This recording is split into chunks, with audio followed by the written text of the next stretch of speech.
Hello, Scary. hello. What's Hello, up? hello, hello, hello, hello, hello. We are back, Miles. How are you, buddy? How's it going? You well? Are you What's there? Have up? we What's lost up? have How's it we going? lost me? I'm good, man. How are you? I think your headphones might have gone flat. We're back with bits of crypto, Nah, I can hear buddy. you. We're You can good. hear me now? We're good. Hey man, how's it going? I'm good. I'm good. How are you? Yeah, good. It's October 1st. Oh, sorry, October 4th today, and Bits of Crypto is here with your daily crypto updates.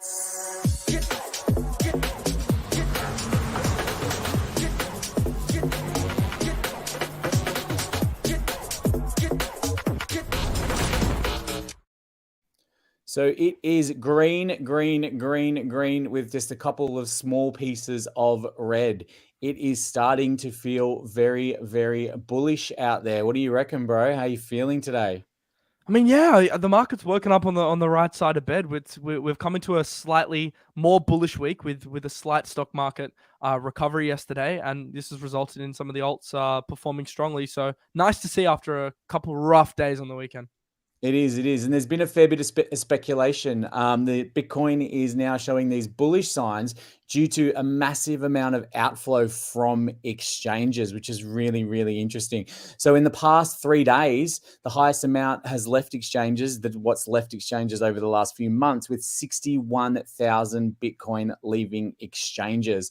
You can see here with this data from Crypto Quant that the exchange outflow has been absolutely massive. Yeah, it has been big. I guess like sometimes the on-chain data can be a little bit misleading, but at the end of the day, like whenever you do see a significant increase in outflows, that does tend to mean that people are taking their Bitcoin off exchanges to use either on-chain or put into a private wallet. So usually that's a good sign. Sometimes it's misleading, but I guess it's a net positive in the end. I definitely think it's a sign that the Bulls are back in town. Hey, let's have a look. The Bulls are back.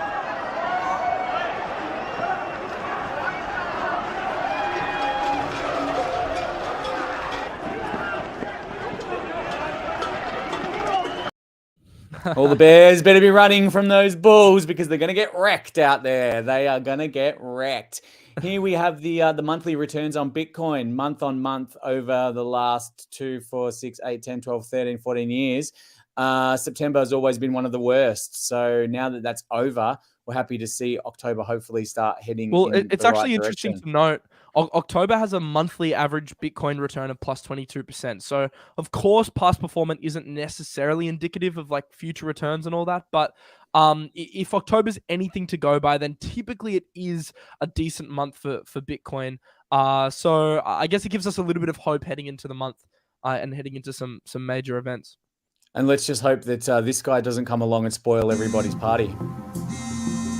Yes, Bogdanov, he did it. il porte, He went all in. dump it. Let's hope that Lord Bogdanovog doesn't come and ruin everybody's party. Look, we've just hit. We're reaching for 20K. A lot of traders out there are saying that this is well overdue, and that seeing 20K and potentially higher is going to be pretty much realistic. The climb is probably off the back of Wall Street closing relatively higher today, which has been great. But we are still technically stuck in this range. And this range is something that we may not be getting out of anytime soon. But it's good to see that we are upticking in the start of the month. So what do you think about this range bound area that we seem to be kind of stuck in a little bit here? Yeah, we are in a little bit of a range. I guess, we really do need to see that hold and that break of 20 in order to push higher. I mean, look, there's obviously higher price targets like 23K to 25K, which is entirely possible, but that only really comes the back of a clean break of 20, which is something we haven't seen. So, yeah, Mm. for now we're range bound. Good to see a little bit of bullish momentum post some of this Credit Suisse drama. But at the end of the day, like we can't get our hopes up too much until we do get a clean break. Yeah, exactly. Now, just with that, there's a lot of talk about the fact that we are getting a bit of uptick and the reason why we haven't been dropping much below the 19,000 range is because long-term holders are just hodling, which is a really interesting kind of concept behind it all. The long-term hodlers are keeping Bitcoin, holding Bitcoin, helping the crypto to remain resilient while other risky assets fall. One trader, however, sees a potential sell-off coming. But in the meantime, we are kind of hoping that us hodlers out there can really hold on and kind of keep things, staying where they are, or at least fairly stable in the Bitcoin area. Well, it's interesting. That's mostly off the back of the fact that 19K has been very strong support, and we can see this because the all-time volume is actually almost at its all-time high. So the trading volume, when it's at its highs, indicates that although there is a lot of sell volume, there's also a lot of buy volume that underpins that sell volume, because obviously for every seller you need a buyer, right? So interesting that we're kind of holding on to 19 quite strongly, and I think that's because there's just a lot of buyers that are happy to reach equilibrium around that price. Yeah, and the bottom line is if no one's selling, then the price won't drop any further, will it? It'll just get stationary and stay where it is. One of the big financial wizards out there, the granddaddy, the guy that everyone loves to look to, Kiyosaki. Now, he's come out and he's saying that the Fed is completely screwed at the moment with these interest rate hikes and everything that they're going over, and that this could potentially help with the growth of Bitcoin, silver, and gold as people lose more faith in the Fed's ability to kind of just manage everything that's going on. How do you feel about Kiyosaki and his comments on this one, mate? What do you reckon? Look, Kiyosaki's historically been quite a polarizing figure, but I do think that his comment in itself does have some validity to it, in the sense that the Fed is essentially checkmated, and eventually they are going to need to pivot. It's more of not a matter of if, it's more a matter of when. So if as soon as we do get that pivot, then of course that is inherently bullish for hard assets and risk assets, but that's just something we need to keep our eye on. And the latest dot plot indicated hikes up to around 5% mid-2023. So that's the current timeline we're looking at, but we'll get a lot more info, as you can see on the screen now, as to when and as how severe those rate hikes will be once we get the CPI data on October 13th. So 9 days time, that's pretty big. Then obviously we have the FOMC response 3 weeks later in November. Those are all massive decisions, because that will essentially dictate to what severity they're going to be hiking rates into 2023. And we locally, do want a lower CPI print. That's very important. Yeah, and locally as well, I think in Australia, we're having the Reserve Bank of Australia is having a meeting today, I think, to decide whether or not they're going to raise rates again. So that will definitely be interesting. Here you go, mate. Just a quick shout out to the sponsor of the show, Block Wallet. They're essentially a wallet like MetaMask, but you can do swaps in the wallet, in the native wallet, and it's also a very nice UI. So link in the description if you do want to use Block Wallet. I personally have made the switch over from MetaMask myself, and I really do enjoy using this product, guys. So if you want to check them out and you're looking for a new wallet if you get a new computer or something, I recommend checking Block Wallet out. Now, just look, with these and with the potential of Bitcoin to rise up there and to keep going up during October, there is a few headwinds in the way. And one of the big headwinds is what has happened with Swiss Bank over in Switzerland. Yes, in Switzerland. So the credible source, this broke the other day from the ABC, which was in Australia. And then obviously the internet went crazy with speculation of who it was. And they narrowed it down to being this Credit Suisse. So what's happened is the chief executive's come out and he's sent out a letter to their staff saying, I know it's not easy to remain focused amid many stories that you read in the media, in particular giving many inaccurate statements that are being made. That said, I trust you're not confusing our day-to-day stock price with the performance of the capital, as the bank has a base and liquidity position of the bank. The strong performance. The Swiss shares have fallen by more than half this year to record lows, and they did gain 3.9% on Friday and close at 3.97. Now, this was last week.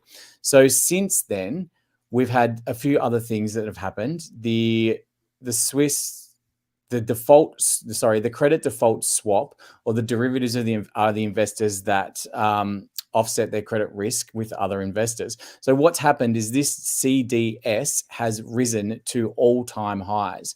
Now, do you want to explain what this is a little bit more for everyone, so everyone can grasp what it is? Essentially, the CDS spread is what caused the panic. So inherently, if the stock price goes down, that's not a negative thing, because investors don't necessarily value a stock's market cap based on fundamentals. There obviously is a lot of speculation that goes into stock and crypto market valuations. But with the Credit Suisse, there was a lot of panic over this CDS spread, and that's kind of what kicked off these rumors. So look, it's a little early to call it the next Lehman Brothers, and I did ask my Twitter if we thought it was actually going to be the next Lehman Brothers, which was that major banking collapse in 2008.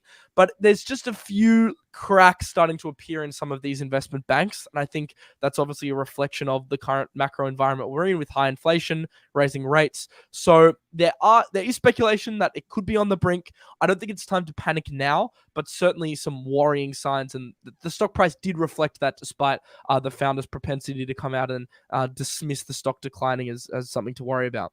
Yeah, I think with this article here, one of the takeaways is that they've come out and said that the bank has more than enough capital to run its business.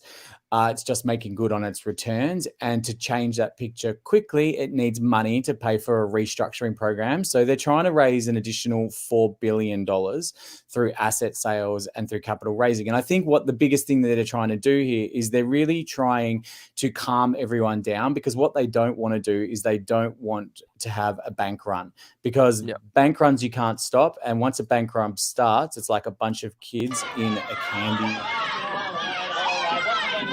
Triple cream Casper, Christopher, goat cheese snorter for Otis, Sizzler for Julie. So you can see, if once a bank run kicks off, that's kind of the outcome of it. It's like a bunch of kids, and everyone wants their candy, and everyone wants it now. And once that happens, inevitably the store is going to run out of candy, and that's something that can happen with the bank as well. So they've tried to calm everything down. They think they've got the money. They think they're going to be all right. They're trying to raise some additional capital, and it feels to me like they're going to pull through. Let's see what happens. So onwards and upwards, the Fed had their meeting overnight, and there has been no news in relation to what was said or what was done, just this statement saying that it was private and that we are not allowed to know what's gone on. But off the back of that, the US stocks have jumped up 3%. Now, the determination by the Fed or governors of the advance of discounted rate to be charged by the Federal Reserve Bank. So this kind of is implying that nothing is going to change at this point, I think. Is that what they're trying to say here, Miles? Yeah, essentially. Essentially, that we're just going to be stuck in this one, I think, for a while. The rates went up 0.75% each time, up to 3% now, and there's obviously the potential for it to go higher. But off the back of that, what's happening now is other governments around the world and the United Nations are calling for the Fed to stop interest rate increases. Now, this is pretty crucial because it's starting to impact the entire world. And if they keep going, they're literally going to drive the entire world almost into bankruptcy. At a conference the other day at Trade Development, the United Nations have come forward and warned the Fed that if they keep increasing the rates here, they're going to cause significant harm to all developing countries. So far this year, by the rate hike, what they've done, they've increased the economic output of just the world, I think at this point, reduced by $360 billion over 3 years. I think what's happening is basically that's increased the amount of money that people need to come up with to repay all their loans. To simplify things, the more the US hikes rates, the stronger their dollar becomes, and the weaker foreign countries become in US dollar terms. And because the US economy is in a slightly better position than some of these European countries, they can hike rates a lot more aggressively than these other countries can. So it does become a little bit of a risk for other countries if they keep hiking rates. And the US isn't dumb. They're doing this for a reason. They know they're gaining strength in many ways relative to the rest of the world because of these rate hikes. But it does need to stop at some point. And the UN is clearly coming out here and saying that it's going to get too much if you keep going on this path. The US also can't afford to go on this path forever. That's why a pivot will eventually come. But as I said, we got to keep our eye on the CPI to dictate exactly when that moment may be. It's looking like mid-2023 as of now. Okie dokie. So we've all seen this going around lately? I know. Mashinsky. Oh, sorry, I've lost my headphone. Mashinsky apparently nicked off with $10 million worth of funds during the process of Celsius filing for bankruptcy. So he removed $10 million from the bankrupt crypto lender before Celsius halted the withdrawals in June. Now, he's come forward and he's disclosed to a committee in the bankruptcy proceedings that he and his family had 44 million in Celsius. Then they lost a percentage of that, and they withdrew a percentage of their crypto, which they've used to pay state and federal taxes. That's what he's claiming. Celsius froze the withdrawals, citing extreme market conditions before filing Chapter 11 bankruptcy earlier this year. And in subsequent court filings, Celsius said that it had $1.2 billion hole in its balance sheets, and that's a lot of billions from where I'm sitting. They're obviously in a bit of strife now. I'm not sure where this is going to lead to Alex, but we have seen Alex recently out and about, and so I've just got some quick footage of him here. My name is Money Mashansky. I got your money. Money Mashansky. Hi. If you give me your money, I'll invest it, and we'll make lots of money until I lose it all. Money Mashansky. We're lucky to get these inside looks, Miles. We get these little looks at everything that's going on before anyone else gets it, which is great. On Bits of Crypto, you always get the inside scoop. That's the best part of the show. Get these little bits more. But hey, so within that, Sam Bankman-Fried's now looking at purchasing Celsius off the back of all of this as well. So he has now come forward with what he would potentially look at a plan to purchase Celsius if there was such a thing to go, if they were allowed to purchase it.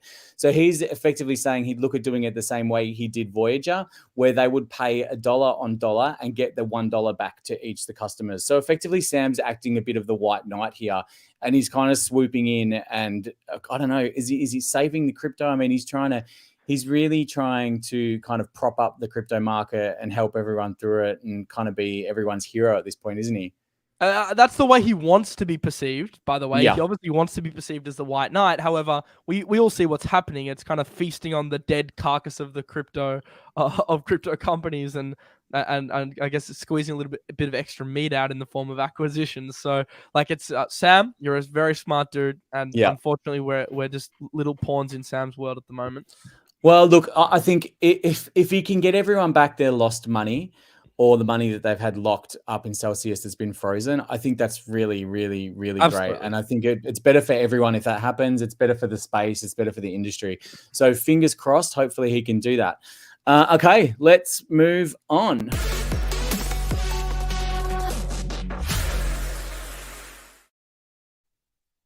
So this one is hot off the press, and this is literally we just slotted this in before the show started. North Korea fires a missile over Japan.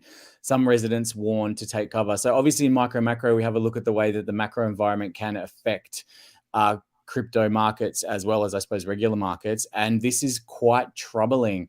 It appears that the nuclear-armed North Korea fired a ballistic missile over Japan for the first time in 5 years. This was literally just moments ago, prompting a warning for residents to take cover and a temporary suspension of train operations in northern Japan. The Japanese government has warned citizens to take cover. This is pretty freaky stuff. Hopefully it leads to nothing else. Hasn't hit the stock market too heavily yet. It's hit Asia markets a tiny bit, but nothing of note yet. I think thankfully that it's gone over the top. The missile hasn't exploded or hasn't detonated anywhere. No one's been hurt. So it's not an act of war at this point.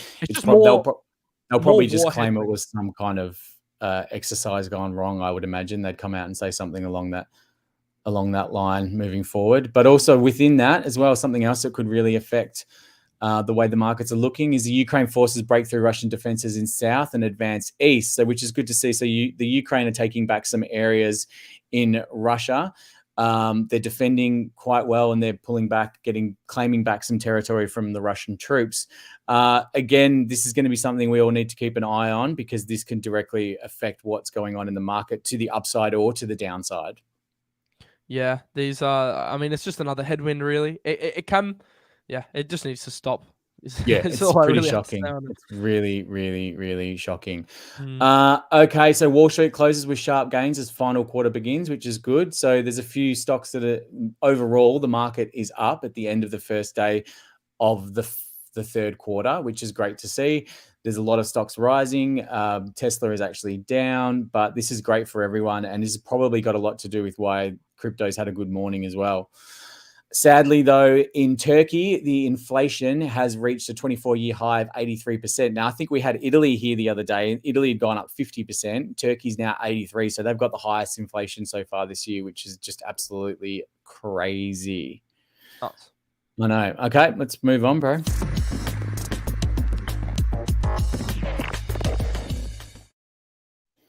Bitcoin is still at 19,549. So we got up this morning as high as 19.7. We didn't quite get back to that 20,000 number that everyone's citing we need to get over. But this is looking good for crypto in general. We've had a move up of, what are we talking here?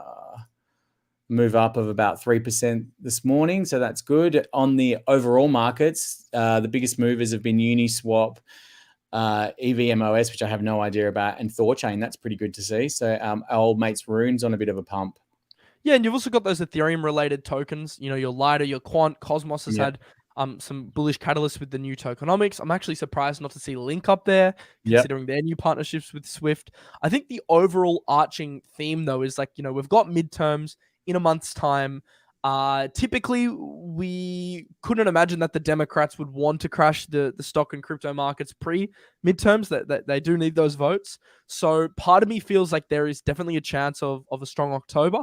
And obviously, if Bitcoin does break past that 20K region and pushes up to 25, then the alts are going to explode, right? But the onus is on Bitcoin to lead the market at the moment, just as Ethereum led the market during that last rally. I think the risk reward does remain to the upside. I'll be completely honest. Like, yes, there's further downside to come. I'm not denying that we're not going to be lower than 19K at some point during the next 6 months. But bear market rallies are very common, and I don't think we should necessarily discount the premise of a push up to 25K at some point. And that would definitely result in some massive gains for alts. And yeah, sure, you just get in the market quickly, take profits, and get back out.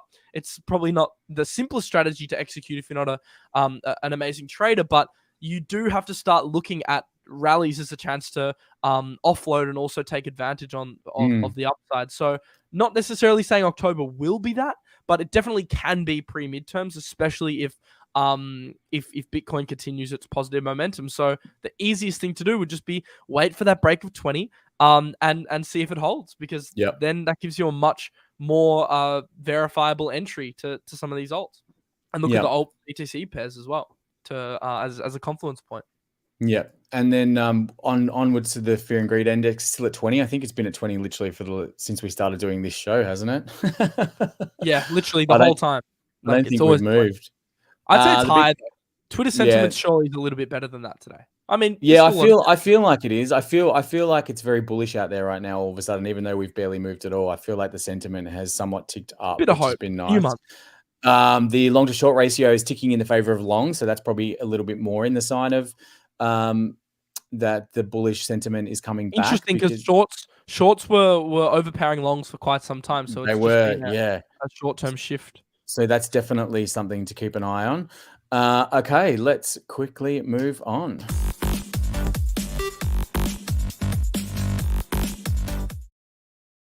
Quick fire. Oh, sorry. Quick fire. Okay, so this one, the one that everyone's been hanging out to see. Kim Kardashian has been fined for a crypto ad, the SEC says. So Kim Kardashian was fined $1.26 million in penalties and fees. We were lucky enough to get the inside scoop, and we got a quick message from Kim in relation to being fined. You don't think I feel bad that I invited all these people to think and I feel bad? You don't think I feel bad? You're sitting there laughing. It's not funny. Oh my God, I'm going to cry. I wasted everyone's time. I wasted everyone's everything, and I feel bad. She feels bad. She feels bad. I think she feels bad. Yeah, but you know what? What's that? She'll feel worse in prison. Yeah, she would feel worse in prison. In that orange settled. jumper. Yeah, they settled. I imagine that, her in the orange getup. She would hate that. Do you reckon she'd survive in prison? No way. No, absolutely no way. So they've agreed to a settlement. This is probably setting a precedent by the SEC in relation to influencers promoting and bigging up what they're effectively trying to deem securities, right? This is definitely a precedent-setting exercise. I'll just quickly explain what happened for the people that don't know. So she posted on Instagram a story of the EtherMax token.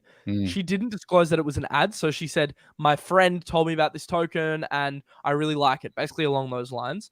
And technically, you're not allowed to do that because if you do a paid post about a security, you need to disclose whether you're being paid to advertise that post. And she said that a friend told her about it. So she didn't disclose that she was getting paid. And that's the reason why they clamped down. This does set a precedent, though, because if they go after Kim, they could go after a lot of other influencers which have allegedly done the same thing. You know, your Mayweathers, your Logan Pauls, etc., your Jake Pauls.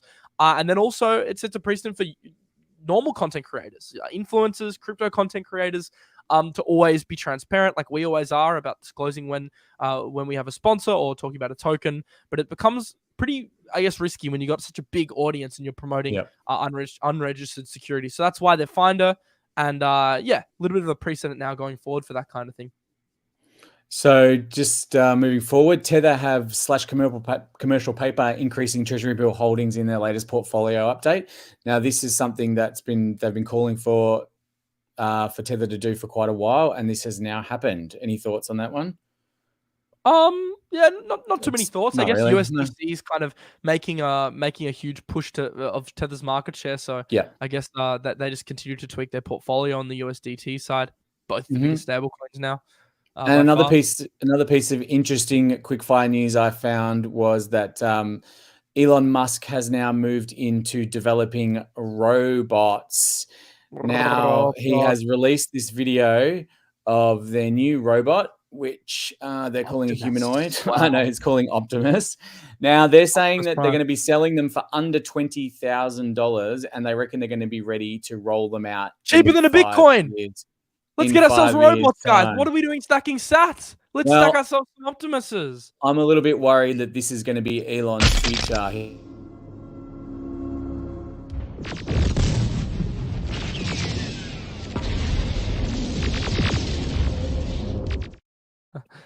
That is pretty much the future that Elon Musk wants, and it's absolutely scaring the bejesus out of me. I don't love the idea of this. I think that, you know, we're already lazy enough. The last thing we need is a robot to kind of cruise around. Happening though. Just do, I mean, that's where everything's going. Things. With AI. Yeah. I mean, that's the thing. Maybe this is a good chance to start looking at some AI-based cryptocurrencies in relation to this. And I mean, chances are he's going to try and roll this into something. I mean, maybe you'll have to pay for them in Doge.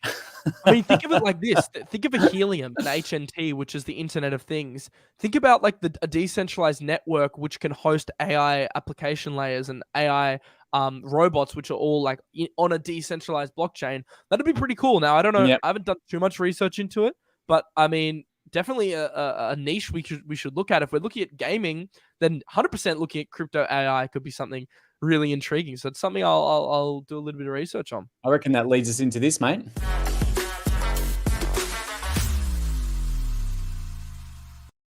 Play of the day. Play of the day. And I'm going to give my play of the day, which is basically covering over the play of the day that I did on Friday from the old Tamadoge. I gave a call out on Friday when Tamadoge was at 23. This was the best call ever, by the way. He called this on the show last week.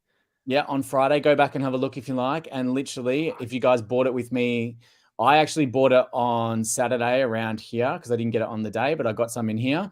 So if you got it anywhere around here, you're up as well. And I think we're going to be seeing a fair bit of uptick with it as well over the next few weeks because they're listing, they are listing on so many different exchanges, and the list is just growing and growing and growing. So obviously this is what's helping them tick up so quickly and so fast. I'm mad I didn't get on it. I mean, hopefully you guys did as viewers. Congrats to everyone that did. I personally didn't, but that was a play of the day worth watching. That's for sure. That was nuts. 3x good.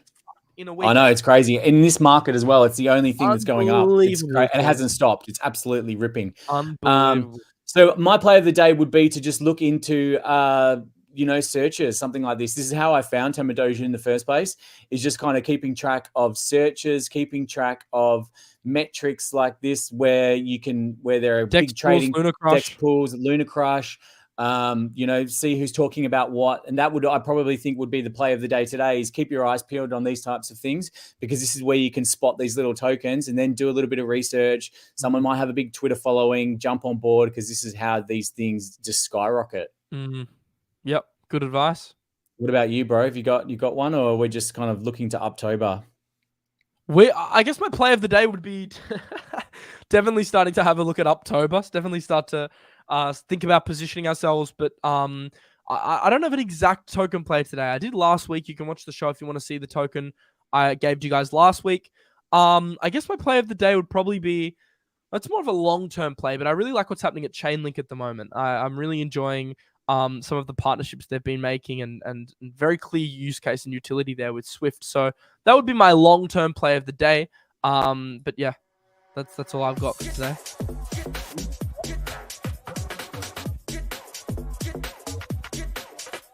Bro, Yeah, have a good day. Was louder than your voice. You there? Yeah. Can you hear me? We are- Can you hear me? We're here. Yeah, I We're can hear, I done. can hear. We're finished. Bits of crypto. Give us a like, subscribe if you aren't already subscribed and you enjoy Thumbs the up. show. And we'll be here twice a week for the show. I hope, let us know in the comments if you're enjoying this new format. Let us know what you think, what's good, we're- what we can improve. We're in the teething process, so let's get through it and let's make it better every day. Let's do it. All right. Sweet, bro. Have Thanks for fun. hanging Thanks, out. everyone. See you Peace later. out.